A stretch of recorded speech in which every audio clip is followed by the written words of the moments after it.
This poll has 19 votes. 14 people are familiar. 5 people, I'm guessing, have never heard of P2P. And this, as I said, will lead nicely into the next presentation. Aoife, our next speaker, is from Prudence Moneypenny Coaching. Very qualified, and Aoife will cover budgeting through to expenses, leading on to P2P investing as a tool to achieve FIRE. And I'm handing control over now to you, Aoife. Gaffney, host control. Okay, over to you, Aoife. You should have that now. You can screen share. I do indeed. Thank you very much. I just see actually we have somebody in the waiting room, so I'm just going to admit them. And let me share my screen. Oops, there we go.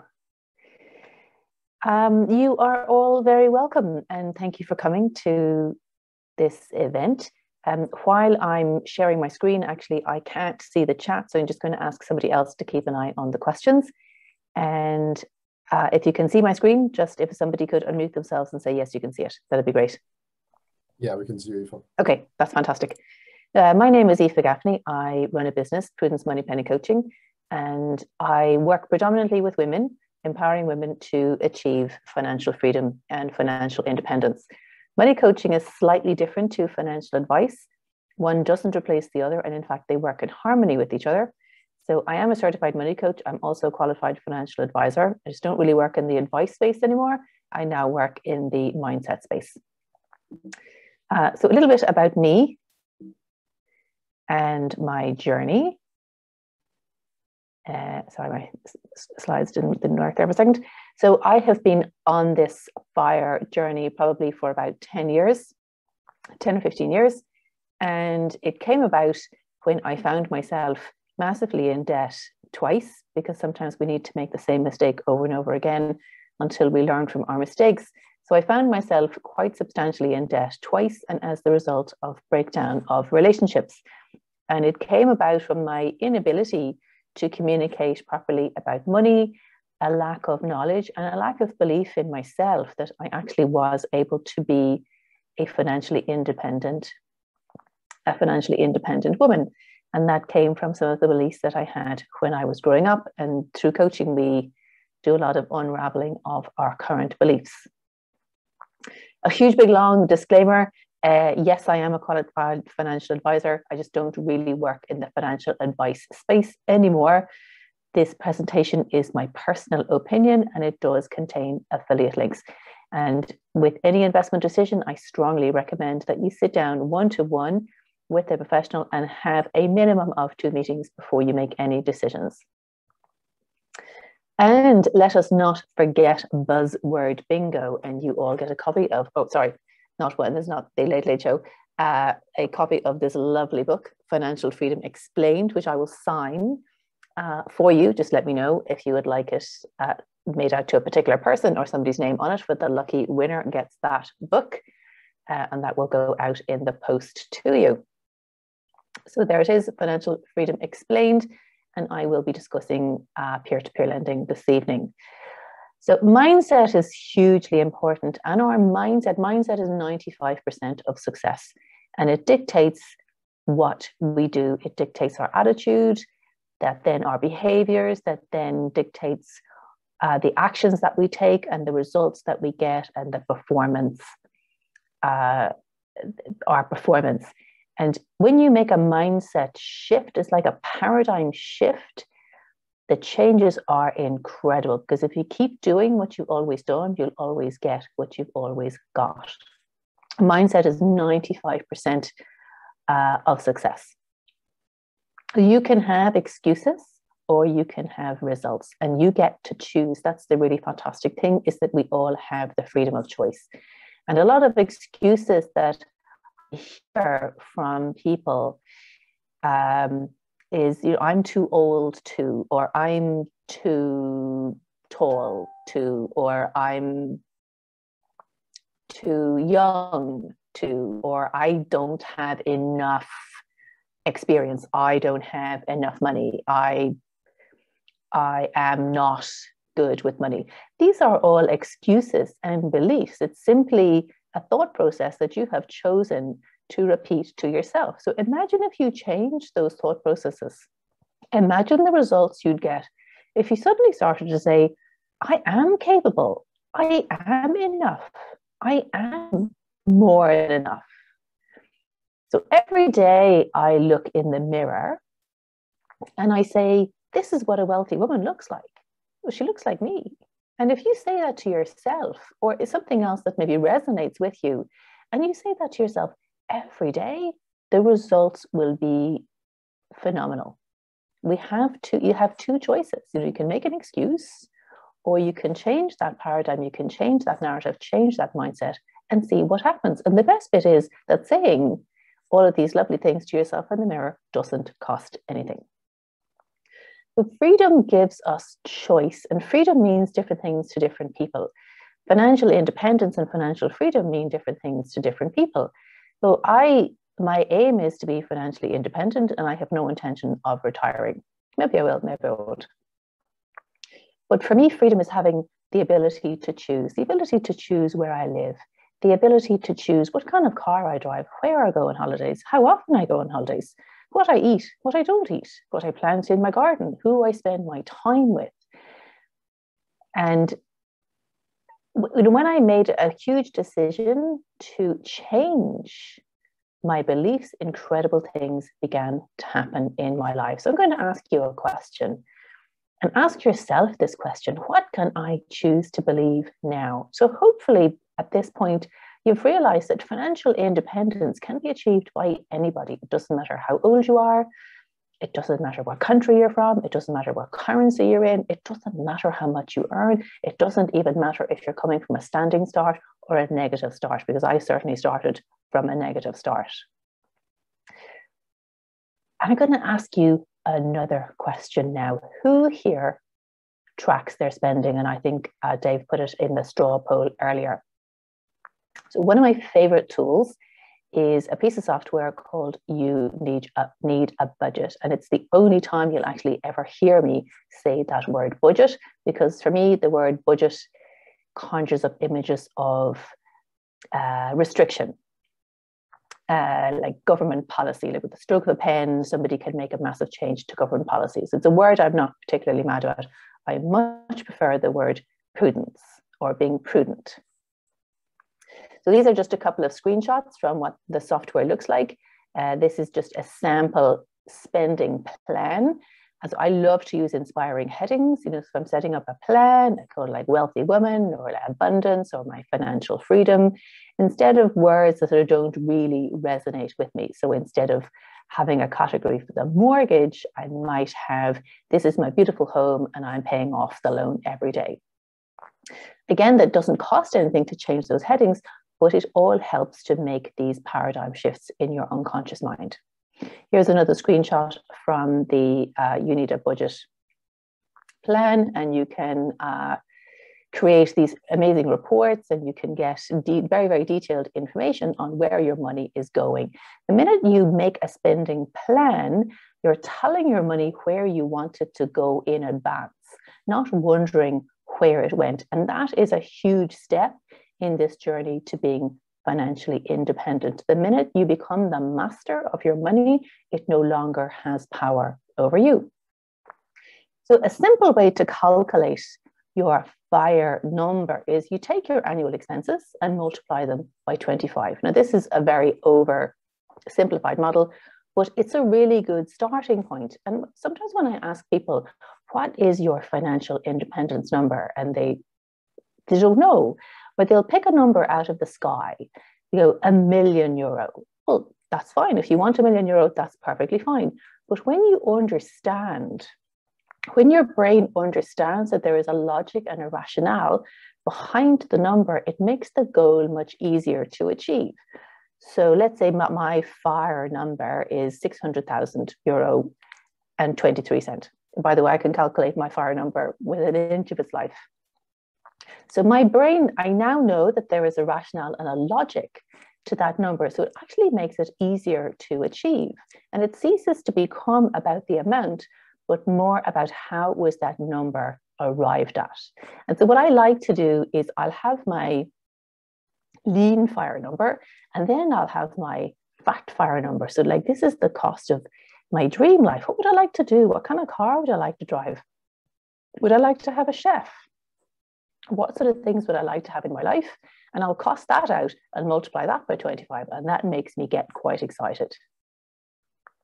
Now, how you invest your money is hugely dependent on the type of person that you are. But I think one of the biggest factors is how old are you? At what stage of your life are you at? So if you're still going around in collecting your communion money, then you can probably afford to put a larger portion of whatever funds you have available to invest into something a bit more exciting, and a smaller percentage of that fund into something dull and boring. If you're like me and you are past the age of 50, then at this stage, I'm making a conscious decision that the funds that I'm putting my money into are a little shorter, and I am choosing slightly tighter strategies, slightly more shorter term strategies, and slightly more conservative and safer. But I'll always keep a certain percentage of my investment portfolio aside to do crazy things with. And if it bombs, it bombs. And if it does really well, then that's fantastic. So let's say I have €100 available to invest, and I'm 51. I'm going to put 51% of that into something fairly dull and boring. So really a useful rule of thumb is have your own age in bonds. And I'm using the term bond quite loosely. And again, that's a rough rule of thumb. But basically, the younger you are, the more aggressive your strategies can be. And it's also important to have different maturity rates. So you create an abundance cycle. So if you have something that, okay, I'll put this in and in 1 year I will get a return, and then in the next thing I'll have money in like a 2 to 3 year strategy, and then something else could maybe be 5 years or more, and something else could be even more long term. So you create a cycle so there'll always be something maturing at some stage, and then that allows you again the freedom of choice that not everything is locked up for 10 years or 15 years, and that you have funds maturing at different stages. You may be familiar with this, and it's a book that Dave recommended, a book called The Cash Flow Quadrant from Robert Kiyosaki. So here, on this side here, it says most people spend most of their life on this side of the quadrant. So when you are the employee, you have a job, you're trading your time for money, and it's a nice place to be. You go to work, and you get paid, and if you're sick, you get paid. And then sometimes people have what's referred to as the entrepreneurial seizure. So they become self-employed, and then you own your job, but often you can become the most underpaid, overworked person. Whereas the real sweet spot is on the right-hand side of the square. You can be the business owner. You own a system, and that could be buying into an existing business. That could be a multi-level marketing business. That could be buying into a franchise. It could be a range of different things. The really, really, really sweet spot is when you are the investor, when money works for you. So it doesn't really matter whether you get out of bed or not.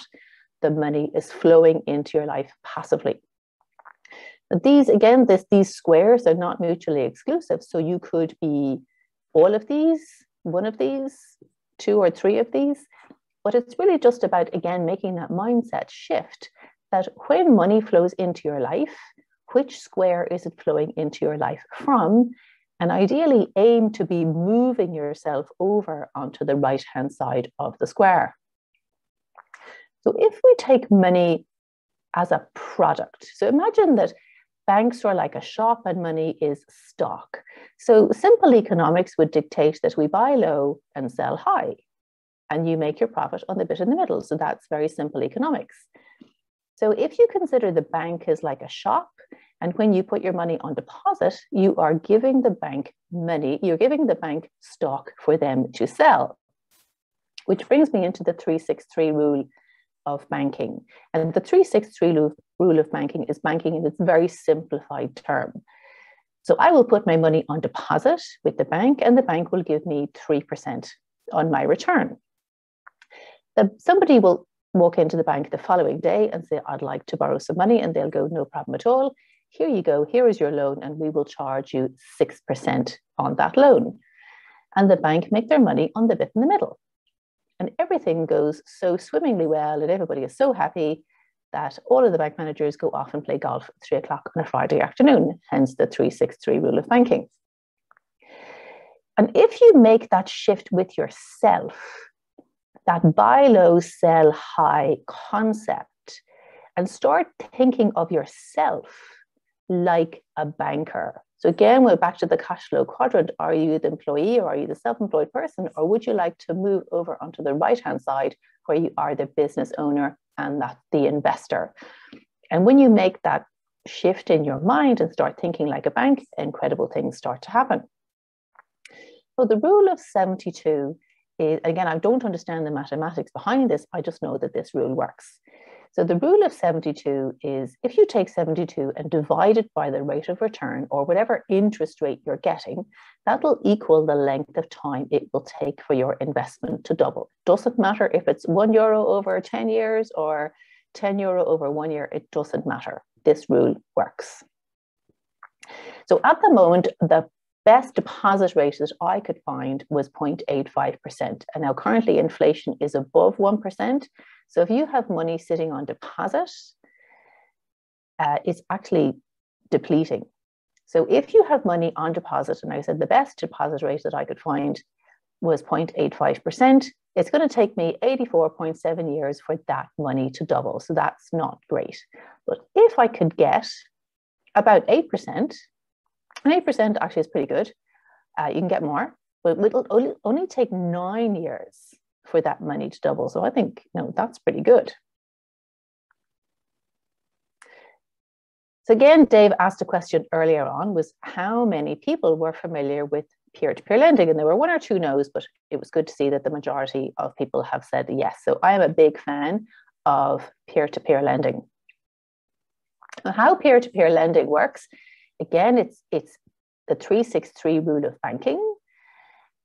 You want to buy low, sell high, and you make your profit on the bit in the middle. So peer-to-peer lending works a little bit like, I like to call it, it's almost like a dating agency for lenders and borrowers. So here we have the lenders. Here we go. We have the lenders here. And in most cases with peer-to-peer, there are multiple lenders for each borrower. So this could be 10, 20, 30 people who all put their money into a pool.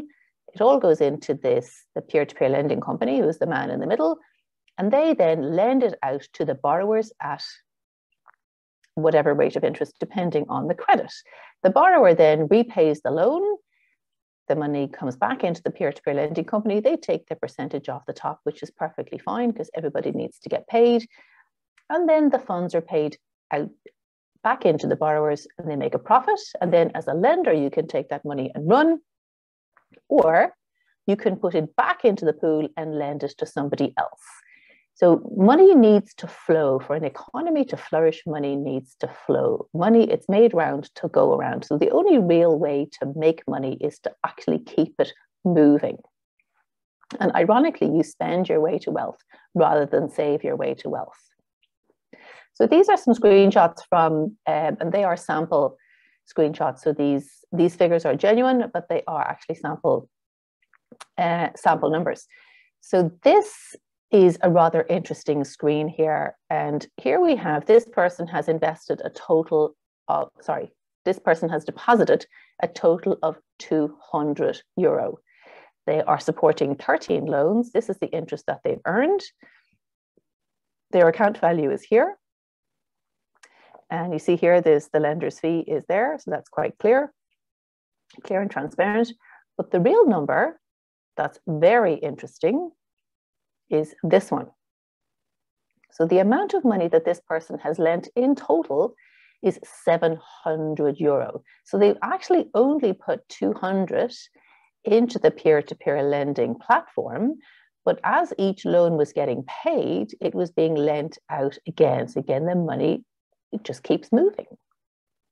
And generally with peer-to-peer, you can start with 50 euro. So their account balance is the, the amount available to lend for this person here is 16.99 euro, which is why this little triangle here is saying that the balance is low, because it will lend out when this amount gets to a minimum of 50.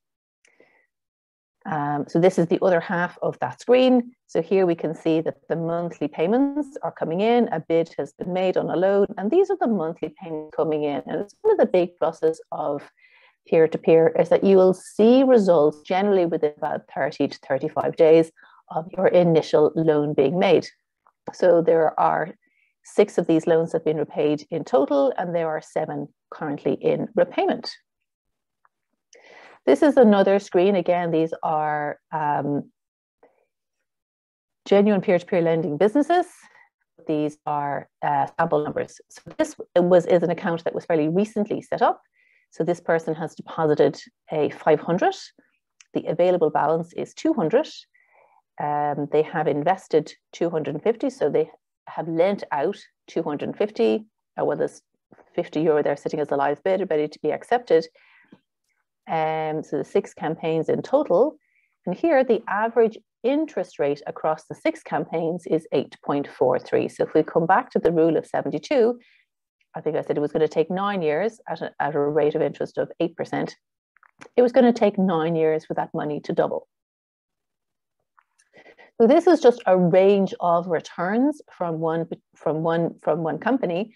So these credit ratings are allocated by the peer-to-peer lending company, and they do a due diligence. They will look at the business plan. They will look at a lot of aspects of the business that approaches the peer-to-peer lending business. So they will put them through the ringer as such, and how they achieve these credit ratings, that information is confidential because they're internal processes and procedures. But I can see here that a company that looks to borrow money for 6 months and is deemed an A+ credit rating, as a lender, I will get a return of 6%. A Y credit rating is generally a business maybe that would be slightly higher risk or doesn't really have a proven strategy. And if I lend money to that business for 60 months, I could get a return of 17.5%. But the range of returns is between 6% and 7.5%. In my own personal portfolio, I don't lend past 2 years, and I don't lend past a B credit rating. That's my own personal strategy. Again, here is another range of returns, different company, similar range of returns. So we have, but they have a slightly different credit ratings. They have A+ and A, and B+ and B. But the range of returns is from 6.25 up to 16.3, depending on the length of time that the money is being lent for. So the benefits of peer-to-peer lending, the good stuff. The benefits are that if you choose a peer-to-peer lending company in your own country, you are lending in your own currency, and you're also keeping the money in your own economy. And it's nice to be able to support a local business. You'll start to see the returns within about 30 days. It's fairly easy to set up, and they generally have low entry points. The entry point is usually in and around 50 euro. And you can have an element of autonomy, or you can set up, which is the way I do it, with auto bids, because I don't really have time to be going in and manually checking, will I lend this to that person or not? So I set up what are called auto bids. The points to ponder. Yes,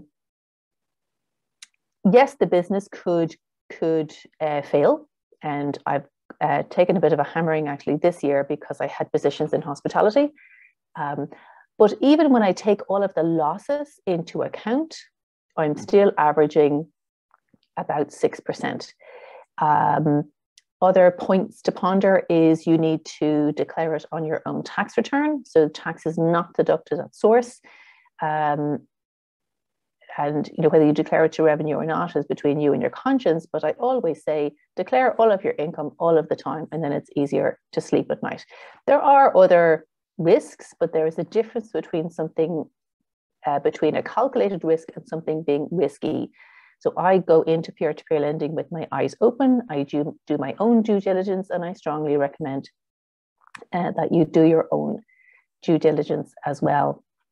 If you want to know more, I really recommend this book. I think there's a program about him on Channel 4 or 4OD or whatever it's called. And it's a guy called Dave Fishwick who set up a peer-to-peer lending business in Burnley in England. And he's a very easy writing style. He's quite humorous. It's very easy to understand. Probably available on Amazon. Highly recommend that book, and highly recommend actually just following him as a story, as a person. Very entrepreneurial, very innovative, and an interesting man, self-made millionaire. So a couple of more words of wisdom, and something that I do need to point out. Peer-to-peer lending is currently not regulated by the central bank. Now, not regulated doesn't mean bad. It doesn't mean there's anything sinister about it. It just means that currently the central bank have not come up with a set of rules that they feel comfortable applying to the peer-to-peer lending industry. There is strong lobbying taking place, and it's not that the central bank are not aware of it. There's nothing underhand about it. It's just that nobody has come up with a set of policies and procedures that everybody is in agreement with. And your investments are not covered by the Deposit Guarantee Scheme or the Investor Compensation Scheme in Ireland. And that it is just important to say that, but there's nothing sinister about it. If you'd like to book a 15-minute complimentary strategy call with me, just follow this link, prudencemoneypenny.com/askpru, and my diary is available there. So you can just book yourself in for a 15-minute complimentary chat. And I'm just going to leave this slide up. So just some very useful links.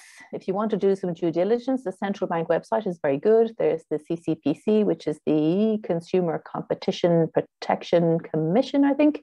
My own personal favorite planning software is prudencemoneypenny.com/YNAB. That is an affiliate link, but that software has a 34-day free trial. And it's the only time you'll ever hear me say the word budget, as I personally prefer to use the word prudent instead, or wealth building strategy or personal spending plan. The Fire HQ website is absolutely fantastic. And then the link there if you would like to book a complimentary call with me. And I'm just keeping an eye on the clock here. So with 2 minutes to go, I'm just going to knock off my screen share and pop back into the main room. So are there questions? I couldn't actually see the chat while I was in screen share mode. So just one second. Now I see a few questions.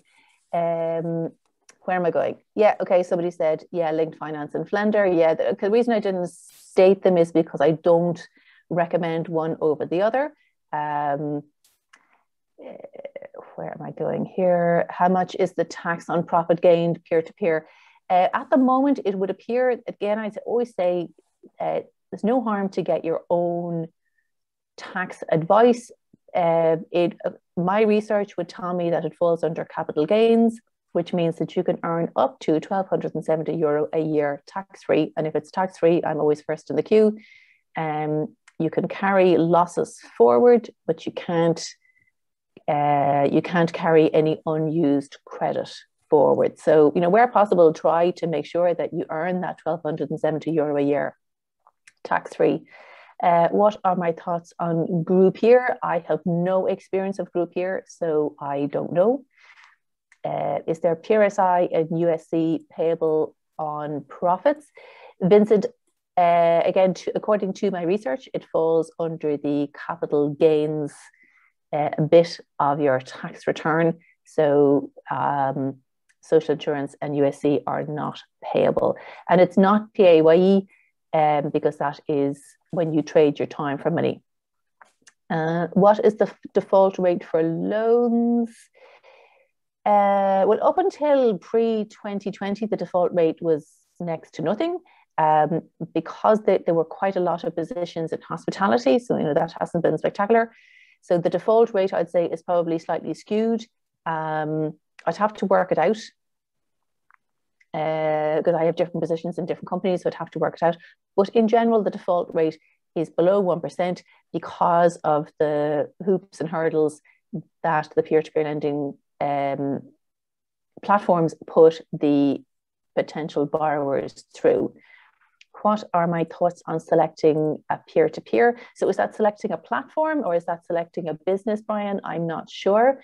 But if you want to book a complimentary call with me, platform. Personal preference. I like small, low entry points. So to my knowledge, there are 2, 3, 4, I think, peer-to-peer lending companies in Ireland. One of them have pulled out of the retail space. It's personal preference. They all have slightly different platforms. They all have slightly different criteria. Try it. The entry point is about €50. If you don't like it, don't stick with it. If you like it, add more. Personal preference. Brian, I hope that answers your question. Any other questions? Keep them coming, and I'll hang around for a little bit afterwards if anybody would like to ask me anything else.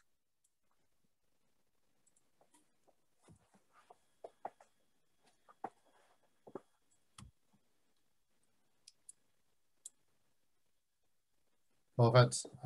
Yeah, thank you, Aoife. If you don't mind if I cut in there for a moment.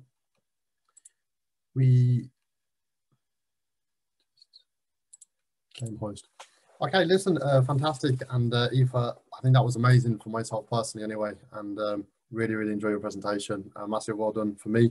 And that one's really close to my own heart. And I'll tell you why, because the discussion around mindset, managing the internal dialogue, in our minds, and whilst creating that abundance mindset that you spoke about, I think it's absolutely key. And it was a very empowering presentation. There is a couple of questions that came in prior to the presentation. If you could take a few before we break. Yep, no problem at all. Perfect. So one question that came in around P2P is, are there any risks involved, Aoife? Yes, there's risk. There's risk with everything. And in fact, I even discuss the risks in this lovely book here, this very nice book that is available to purchase on Amazon.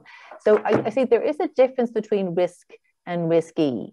There is a risk with getting out of bed in the morning. There is a risk crossing the road. There's a risk.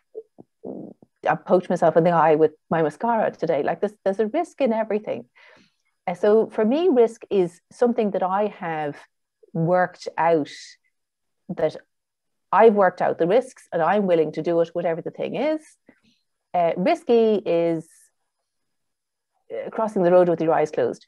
Actually, to me, risky, believe it or not, is doing lottery, because I don't gamble. Well, because I don't gamble because I don't know how. Everything has risk, but it's up to you to calculate those risks and just make sure that they sit right with your values. Good answer. Perfect. Some might argue that the risk is not investing in anything at all. Yeah. Another question that came in is from a viewer that's actually not based in Ireland. They said, outside of Ireland, Aoife, what options would they have? But there's generally a peer-to-peer company in your country. The Linked Finance and Flender are both euro-based, so you don't have to be in Ireland. There's Mintos, which I haven't had a great experience with. There's Groupier, haven't a clue, know nothing about Groupier. If you're in England, there are loads. So there's tons and tons of peer-to-peer for sterling. Perfect. There was another email that came in to say, in regards to P2P, this is someone who was familiar with it. When would they perhaps start to see results? Well, if you lend money, you'll start to see the results probably within about 35 days. If you borrow money from a bank, they'll, unless you have a deferred start, and some peer-to-peer loans, there's a deferred start, and you know that before you go into it. But like the minute you borrow any money from anybody, they'll want to see their pound of flesh back within about 30 days. So with peer-to-peer, you will see generally a return within about 35 days, depending on the date that the loan is being repaid, which is really nice. It's great. Perfect. Fantastic. Are you going to stick around, Eve, for 9 o'clock? You said you will, yeah? For the informal I will Q&A? indeed, absolutely. Yeah, I'll be there. Okay, perfect. What I'm going to do, guys, is we're going to break in a moment until... sorry, we've got a few minutes left, actually. Apologies. So if we just look at the chat there, did you address that question, Aidan Damer? Is P2P your primary investment vehicle? Is it my primary investment vehicle? At the moment, yeah. I mean, I have... oh, sorry. Oh, so I thought it was muted. I diversify. So, diversify. But you can, I think sometimes you could over diversify, and that you sort of lose track of things. So if you are going to diversify, that's fine. But just make sure you're keeping everything in one place. So use a spreadsheet, use the back of an envelope, use a notebook, use something so that you can track everything. I have different strategies. I've stuck my toe in the crypto market. I started with €1 with Revolut because I like low entry points. And so if something doesn't have a low entry point, I don't really go into it, which I think may be why, if it comes to property investing, my hair tends to stand on end a little bit. And then I have to take my age into consideration as well. Like I'm 51, not 21. And so, everything has to be right for you. Do I keep a cash reserve? Yes, I do. Do I keep a cash reserve in peer-to-peer, or do I keep a cash reserve under the bed? Well, the answer to both of those questions is yes. Just be very mindful of cash reserves at the moment, because some of the banks are bringing in negative interest rates. So again, the only way really to make money is money doesn't make money if it's under your bed or if it's just sitting there. And if you really, really just love cash and you insist on having cash, stick it into a bond, even a government bond, a prize bond, like anything. By the way, if you really, really have to keep cash under the bed, put it into a prize bond, because then if your house burns down, which happened to me, by the way, that cash is gone and you are not insured for actual physical cash. So do something with your money. Just throw it out the window, give it away, but save some, spend some, give some away. Perfect. Okay, guys. Well, look, we are coming up to 10 past. What I'm going to do, thank you very much again, Aoife, for that. I appreciate it. You're very welcome. I am going to share my screen, and I have just posted the